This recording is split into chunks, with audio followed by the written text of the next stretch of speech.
The sixth friend, cold open. Fade IN, black screen. Sound of waves crashing. A phone camera clicks. They arrived expecting sun, laughter, memories. But by midnight, one of them was gone. 5 friends returned, but one would never come back. On that night, the cameras stopped. The group fragmented. The truth twisted.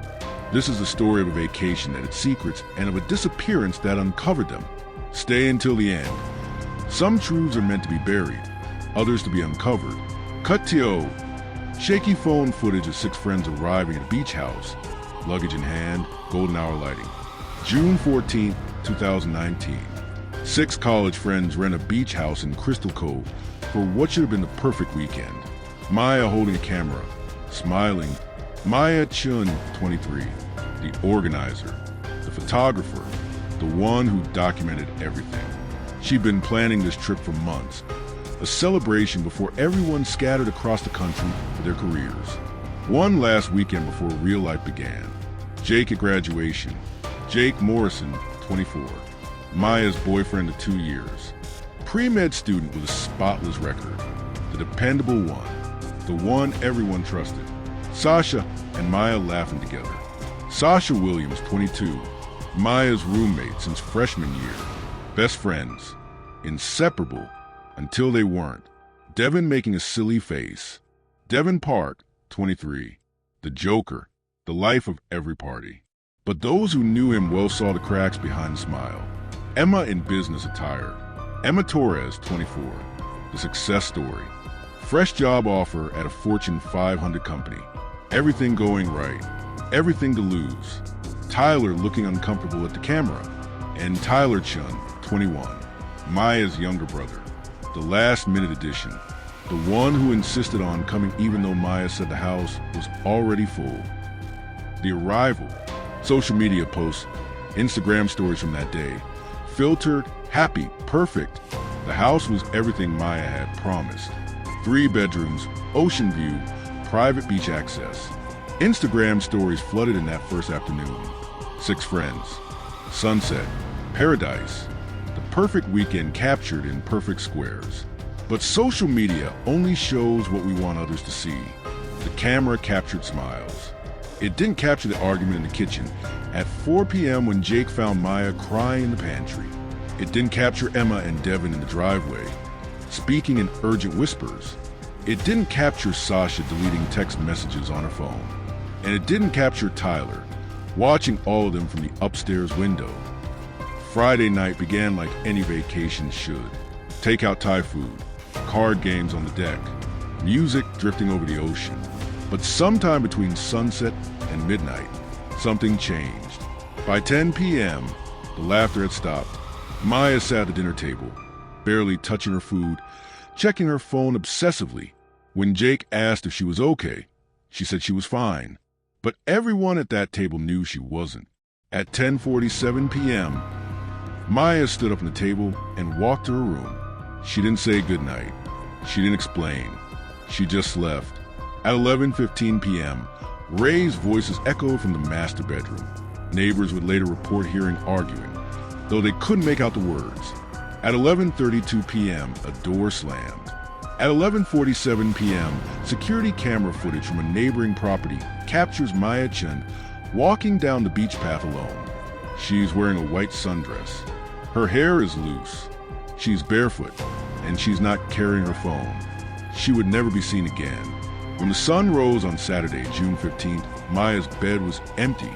Her phone sat charging on the nightstand. Her wallet, her keys, her camera, all exactly where she'd left them. But Maya was gone. Here's where the story gets strange. The 5 remaining friends didn't call the police. Not at sunrise, not at noon, not even when evening came and Maya had been missing for nearly 20 hours. They claimed they thought she'd left early, called an Uber, gone home to cool off after whatever argument had happened the night before. But Maya's car was still in the driveway. Every piece of her identity was still in that house. And according to Uber records later subpoenaed by police, no car was called to that address that night. So why did they wait? What were they doing during those missing 18 hours? And what were they hiding? It wasn't until Sunday morning that Tyler Chin finally called 911. By then, the beach had been walked by hundreds of people. The house had been cleaned. Stories had been aligned. And any evidence that might have explained what really happened to Maya Chun was already gone. When detectives arrived, they found a house that was too clean. Dishes washed, floors swept, trash taken out. For a group of college kids on vacation, it was unusual. For a group whose friend had just vanished, it was suspicious. The police interviewed each friend separately, and that's when the stories started to fall apart. Jake said Maya went for a walk at 11:45 p.m. and never came back, but the security footage showed her leaving at 11:47, a small discrepancy. Or was it? Sasha said Maya had been acting strange all weekend, distant and paranoid, but text messages recovered from Maya's phone told a different story. Messages sent just hours before she disappeared. Messages that said, "I know what you did. We need to talk. Tonight." Emma claimed she'd gone to bed early, around 10 p.m., and heard nothing. But her phone's GPS placed her outside the house at 11:52 p.m., 5 minutes after Maya walked down that beach path. Devin said he'd been drinking and passed out on the couch. But a credit card charge showed he'd bought 2 bottles of expensive wine from a local shop at 11:15 p.m., wine that was never found in the house. And Tyler, Maya's younger brother, the one who insisted on coming. He said he'd been in his room all night, headphones on, gaming, but his laptop showed no activity after 10:30 p.m. 5 friends, 5 stories, and not one of them made sense. The deleted footage, static, corrupted video file. Perhaps most damning of all, Maya's camera was found in her room, but the SD card was missing. Maya, who documented everything. Maya, who'd taken over 300 photos that weekend. The SD card that might have shown what really happened that night was gone. Police would later find fragments of it in the kitchen trash, snapped into pieces, destroyed deliberately, destroyed by someone who didn't want the world to see what Maya had captured. The secret. In the days following Maya's disappearance, detectives began to uncover what Maya had discovered that weekend. The secret she'd found out. The thing she said would change everything. 6 months before the trip, Sasha had applied for a job at the same company that hired Emma. She didn't get it. Emma did. But that wasn't the whole story. Sasha had found emails, correspondence between Emma and the hiring manager, messages that suggested their relationship was more than professional, messages that revealed Emma had actively sabotaged Sasha's application. Maya had found the emails on Sasha's laptop. She confronted Emma at 4 p.m. in the kitchen. That was the argument no one mentioned. That was why Maya was crying in the pantry. But was this secret worth killing over? Was this why Maya disappeared? Or was there something else? Something darker?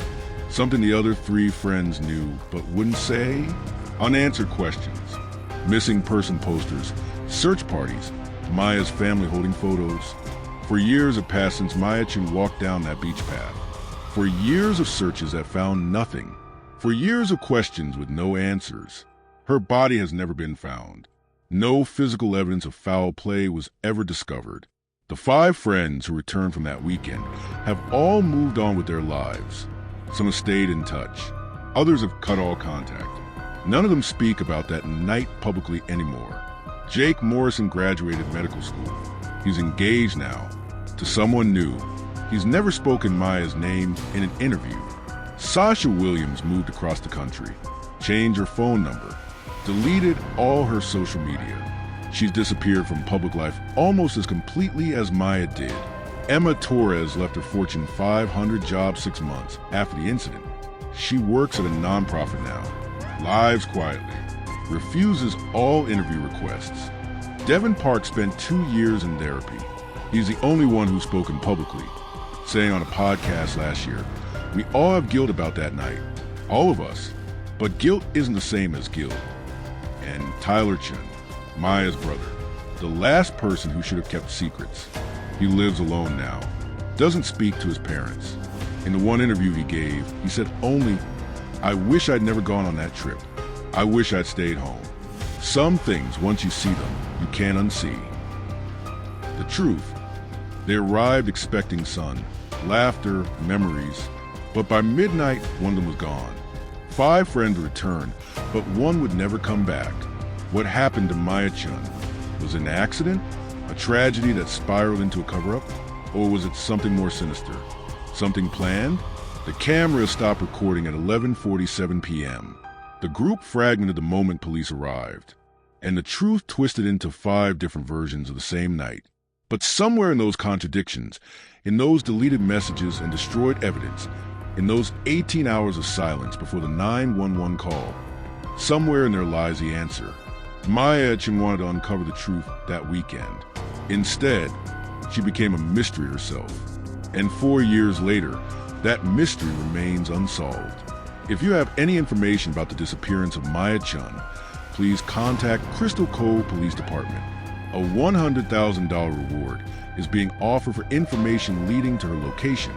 Maya's photo, smiling, camera in hand. Some truths are meant to be buried, others to be uncovered. This is one that's still waiting. Who among them would lie? What was the silent tension between them before the trip? And who benefited the most from silence? Over this video, we'll follow these 5 friends, their bonds, their fractures, the secrets they kept. We'll trace the night someone vanished, the investigation that clawed at truth, and the moment the hidden evidence broke the case open. The breakup had changed Jade, made her harder, more cynical, more aware of the distance between who people pretended to be and who they actually were, and she'd started looking at her friends differently, started seeing the performance, started questioning whether any of them were really who they claimed to be. Photo, Noah, 28, mid-laugh at a party, beer in hand, surrounded by people.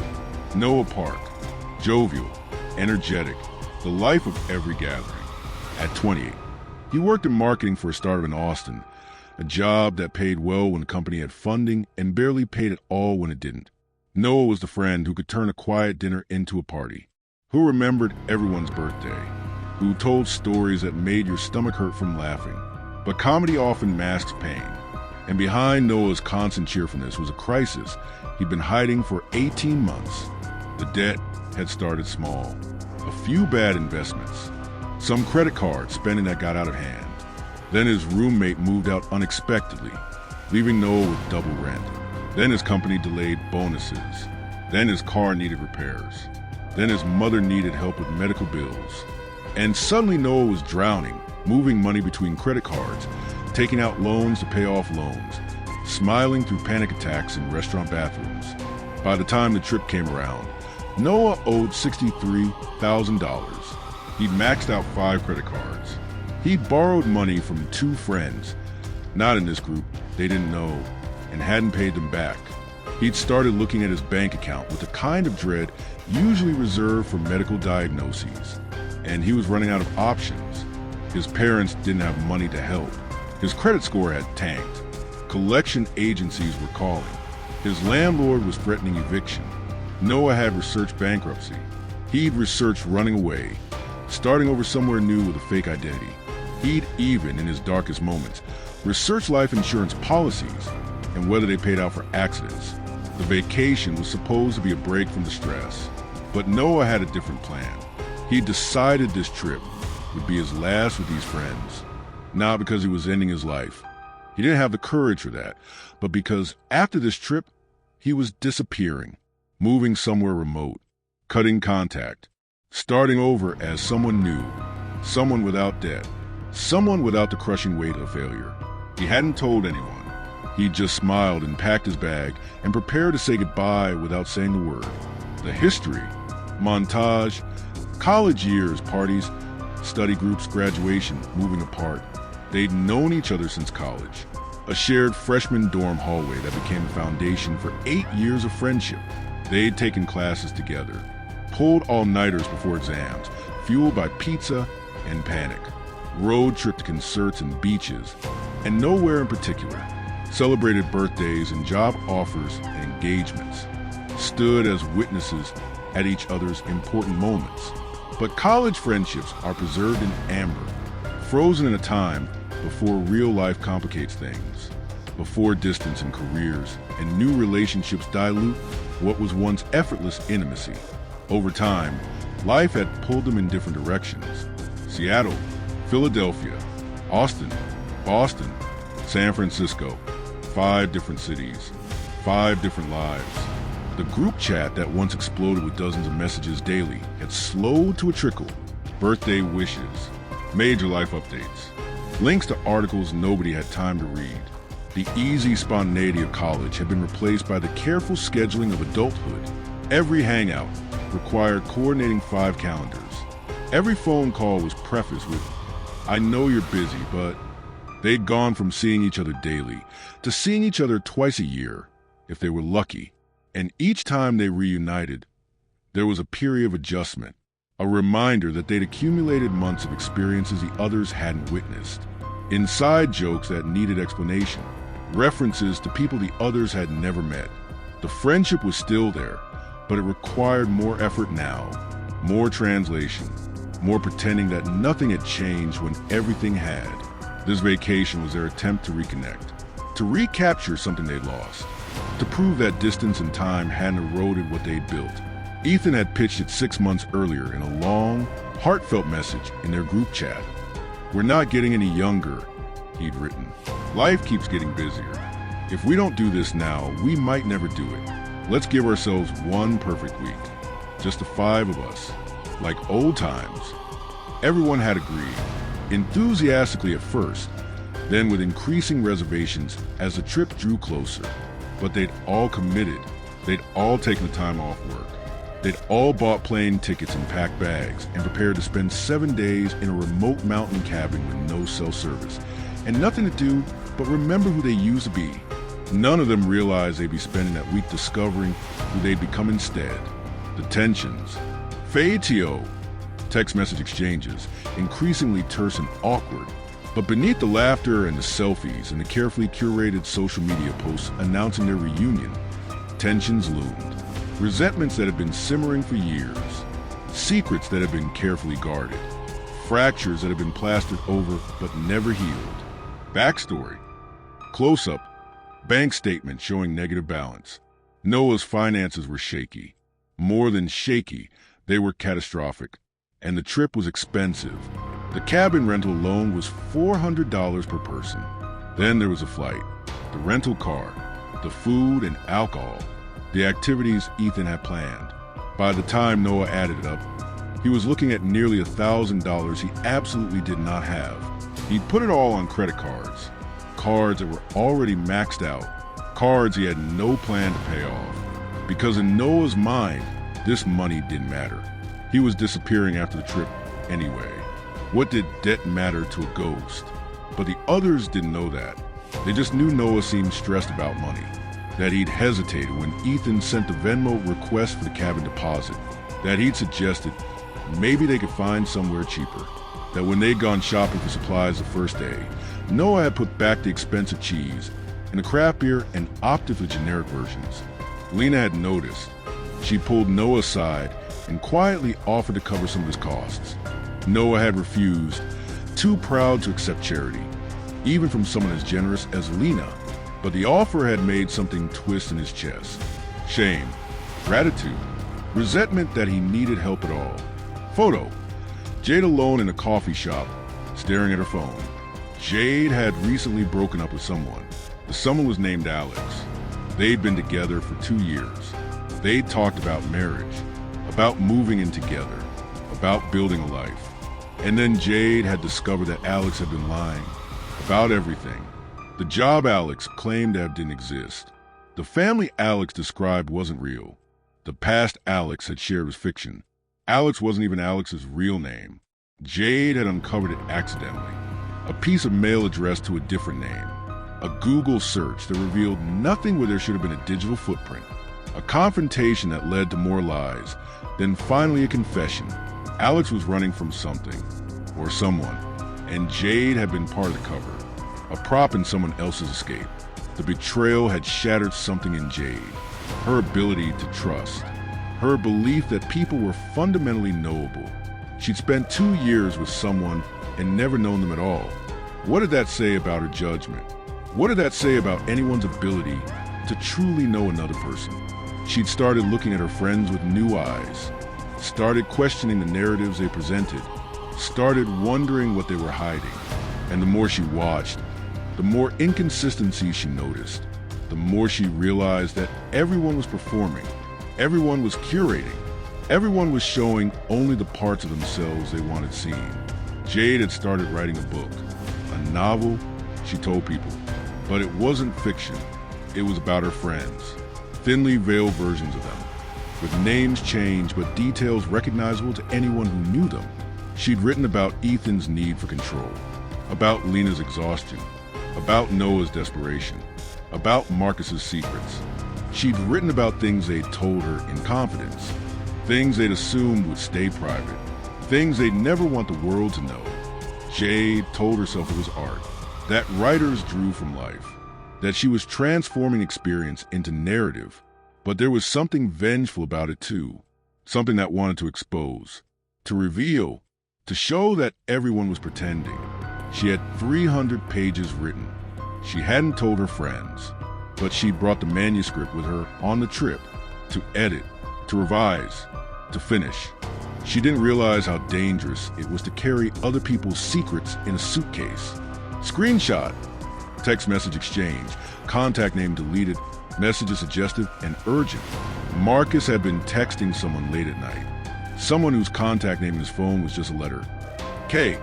The messages came at odd hours, during dinners with friends, during work meetings, at 2 in the morning, at dawn, constantly. The content varied, sometimes practical. Can you meet Thursday? Did you get what I sent? Change plans. Other times more personal. I miss you. This is harder than I thought. We need to be more careful. Marcus was careful. He kept his phone face down. He used a passcode none of his friends knew. He never left it unattended. He stepped outside for calls. He deleted messages after reading them. But Jade had seen, not the content, but the behavior, the constant checking. The way Marcus tensed when his phone buzzed. The way he made excuses to step away. The way he smiled and deflected whenever anyone asked who he was talking to. And Noah had seen something else. 2 months before the trip, they'd been at a bar together. Marcus had gone to the bathroom, leaving his phone on the table. It had buzzed. Noah hadn't meant to look, but the screen lit up and he saw the preview. "Kay, did you tell them yet? They need to know before the trip." Tell them what? Noah didn't know, but it sounded important. It sounded like something that would affect all of them, and Marcus clearly wasn't planning to share it. Calendar. Trip date circled in red, notes scribbled in margins. Ethan had been pushing hard for this trip, almost obsessively. For 6 months, it was all he talked about. He'd sent the initial message in March. By April, he'd found the cabin and sent everyone the listing. By May, he'd created a shared spreadsheet with packing lists and meal plans and activity schedules. By June, he was sending daily countdown messages. 45 days until reunion. 30 days until we're all together. 1 week away. His friends found it endearing at first. Classic Ethan, the planner, the organizer, the one who cared most about keeping them connected. But as the trip got closer, the enthusiasm started to feel forced. Manic, even, when Jade had suggested postponing because she was in the middle of a difficult work project. Ethan had called her, not texted, called. He'd spent 40 minutes trying to convince her to come. His voice had an edge to it, a desperation. "We need this, Jade. All of us. Please don't back out." When Noah had expressed concern about money, Ethan had offered to cover his entire cost, $800. Just like that. "I need you there, Noah. It won't be the same without you." When Marcus had been non-committal about dates, saying he might have to work, Ethan had sent him 15 messages in 1 day, cajoling, pleading, nearly demanding. "You promise, Marcus. You can't bail now. This is important." The others had joked about it. Ethan's really committed to this trip. Someone's excited for vacation. But underneath the jokes was a question no one wanted to ask. Why did Ethan need this trip so badly? What was he running from? Or running toward? The warning signs. Montage. Digital artifacts. unopened messages, declined calls, voicemails never listened to. In the weeks before departure, subtle signs appeared. Small cracks in the foundation that no one paid attention to because they were busy with work, with life, with 1,000 small obligations that fill adult days. Forgotten messages. Lena had sent a message in the group chat 3 weeks before the trip. Has anyone talked to Ethan lately? He's not responding to my texts. The message sat there for 6 hours before someone replied. Noah, he's probably just busy with trip planning. No one followed up. No one checked. Unexplained absences.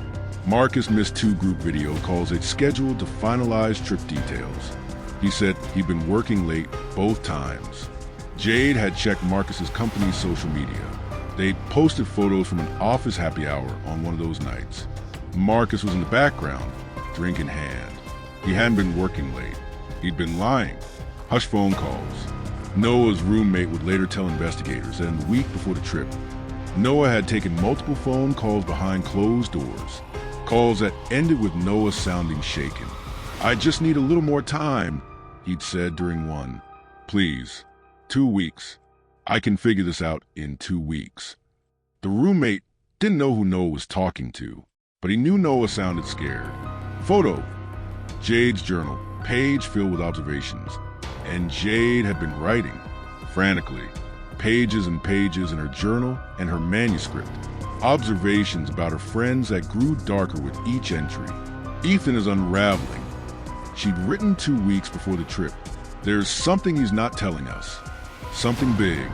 He keeps saying this trip is important. But I think he means necessary. Like it's the last chance for something. But what? About Marcus. I don't trust him anymore. The lying has become constant. Whatever secret he's keeping, it's consuming him. And I think it involves all of us. About Noah. He's saying goodbye, not with words, but with everything else. The way he looks at us. The way he talks about the trip, like it's an ending. I think something terrible is about to happen to him. Or he's about to do something terrible. About Lena. She's breaking. I can see it. She's given so much of herself to everyone else that there's nothing left. She's coming on this trip, hoping we'll take care of her for once. But we won't. We never do. And about herself, I become someone who watches instead of participates, who documents instead of experiences, who sees everyone's secrets but shares none of her own. Maybe that's safer. Or maybe it just means I've already left this friendship, and I'm too much of a coward to admit it. Screen. Weather forecast showing approaching storm. No one expected it would matter. These were just normal things. Normal tensions that all friendships experience. Normal secrets that everyone keeps. Normal distance that accumulates over time and miles. They packed their bags. They boarded their flights. They drove 3 hours into mountains to a cabin so remote that cell service disappeared 5 miles before the turnoff. They arrived as the sun was setting, turning the sky orange and red and purple. They smiled for photos on the cabin's deck. They unpacked groceries and claimed bedrooms and opened bottles of wine. They toasted to friendship, to reunion, to one perfect week together. But the perfect week would last exactly 36 hours. Because by Sunday morning, one of them would be gone, and the 4 who remained would realize that all those subtle signs, all those warning moments they'd ignored, had been screaming the truth they weren't ready to hear. Something was already broken before they ever arrived. And broken things, when put under pressure, don't heal. They shatter. The destination, a remote coastal beach town, just off the grid but accessible. Their rented villa sat on a cliff overlooking the sea, with dense wood behind it. The first 2 days passed in joy. Sunrise swims, evening dinners, laughter over board games. They shared stories, drank, swam. For a moment, the tension seemed to fade. But small things chipped away. Lena caught Marcus staring off into the woods. Ethan insisted on extra security cameras being set around the property. Jade would disappear mid-walk, saying she needed air. Noah seemed distant, checking his phone after midnight. On the 3rd evening, the group planned a late hike to a viewpoint in the woods behind the villa. They all agreed, excited for the view under stars. They set out after sunset, around 9:45 p.m. Things began to unravel. According to Marcus, he and Lena walked ahead. Ethan and Jade followed. Noah lagged behind, checking his camera gear. Then Lena recalls hearing a scream, a flash of movement. Noah calling out. When they regrouped at the viewpoint, Jade was gone. Her flashlight lay at the edge of a small ravine. Her phone's battery was dead. They called her name, scoured the darkness, but no answer. In panic, they returned to the villa and called authorities. But when the search team arrived, there was no footprint close by, no broken branches, only whispers in the dark. The group fractured instantly. Marcus accused Ethan of overreacting. Lena pleaded for calm. Noah insisted he stayed behind briefly to adjust gear. Ethan argued that someone was hiding what they knew, and in the early hours, a single piece of evidence surfaced, a scrap of Jade's notebook with a pen still clipped, left behind near a tree line. If you're still here, drop a comment. Which one would you suspect? Later, you'll see hidden messages, secret motives, and the moment when the true fracture emerges. Investigation and aftermath. The local police treated it as a missing person case. They scoured the woods, brought in K-9 units, used heat sensors. They interviewed the friends separately. Marcus said Jade stormed off alone into the forest. Ethan claimed the group stayed tight. Lena insisted she never left the path. Noah's story wavered. Detectives discovered that Jade's phone had one final ping, near a small pond in the woods, about 15 minutes after they lost sight of her, but the water was too still to disturb. No signs of struggle. They found no footprints leading away. But one camera on the villa's exterior recorded a vehicle passing late that night, a car that none of them claimed. The license plate was partially obscured. Meanwhile, inside Jade's room, police found her journal, entries she had hidden. She mentioned distrust of someone among them, said she had discovered something that made her uneasy. The pages were torn. The media circled. The friends were questioned in public. Rumors leaked. Jealousy, affair, money, all possible motives. Some locals claimed to have heard a heated argument from near the woods around 10 p.m. The group's bond was breaking faster than they could search. Weeks into the investigation, a breakthrough. Forensic analysts found a fingerprint on the discarded notebook clip. It matched Noah. When confronted, Noah claimed it was because Jade had asked him to carry her notes earlier, but the tear pattern in the journal matched his handwriting style. Additionally, CCTV from a nearby village showed a car matching the passing vehicle, and the driver's silhouette looked familiar. Investigators acquired more footage. The driver's gait resembled Marcus. Marcus denied involvement. He claimed he happened to drive past. But in his luggage, police found a small bag of items matching Jade's lost jewelry. Then came the final reveal. Jade's last journal entry, recovered from backups, said she had found evidence that Marcus had borrowed money she refused to lend him, and that she threatened to tell someone else. Suddenly, everything shifted. Friendship, trust, betrayal. Final twist/resolution. On the day before trial, Jade's body was discovered downstream near a ravine, partially submerged. The autopsy said she died from shock and exposure, but there was evidence of a blunt trauma injury. Marcus was charged with involuntary manslaughter. At trial, Lena gave emotional testimony. She had seen Marcus argue with Jade that night. Ethan revealed he saw Marcus leave the group briefly with Jade's notebook. Noah testified that Marcus had been arguing about money. The jury convicted him. But then, an appeal brought a new twist. New footage showed Noah's car near the pond area half an hour before they realized Jade was missing. And phone records revealed that he had placed a late call to an unknown number. Marcus's conviction was overturned. He walked free. Noah vanished. The remaining friends, Lena and Ethan, were left shattered. The villa sold. The memories unmade. So, who really caused Jade's death? Marcus? Noah? Or someone else entirely? Tell me, in the comments, whose actions seemed most suspicious. If this story gripped you, subscribe. Next, we'll unravel another real case where a vacation turned into a nightmare.